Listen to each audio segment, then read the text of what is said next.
ولو اتكلمنا عن التعصب اللي جوانا ما ينفعش ابدا ننسى الطار، الموروث الشعبي اللي مزروع جوانا زي السم في الدم بقاله سنين. ده حتى بين المحافظات عندنا حاجة قمة التعصب، كل واحد شايف بلده أحسن من بلاد في المحافظات التانية، وينتقد ويعيب في أهلها ويطلعوا نكت ويطلعوا كده زي ما بنقول البهارات عشان يفلفلوا المسألة. الشعب بتاع محافظة كذا إيه والشعب بتاع محافظة كذا إيه. عيب، والله عيب، قمة التعصب.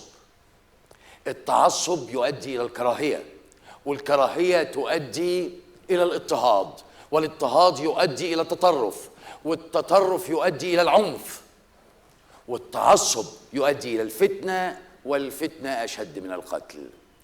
لكن التسامح يؤدي إلى المحبة، والمحبة تؤدي إلى التعاون، والتعاون يؤدي إلى التكامل، والتكامل يؤدي إلى النهضة والارتقاء. وبكده نقدر نصنع حضارة.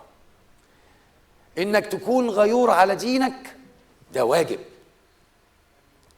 إنك تنتمي لوطنك ده الطبيعي، إنك تكون مشجع لنادي ده حقك، لكن إنك تمارس حقوقك دي كلها وما تحترمش انتماء الآخرين وتنكر عليهم حقهم، هو ده التعصب اللي المفروض ينتهي من حياتنا، علشان نقدر نقول ساعتها مفيش مشكلة خالص.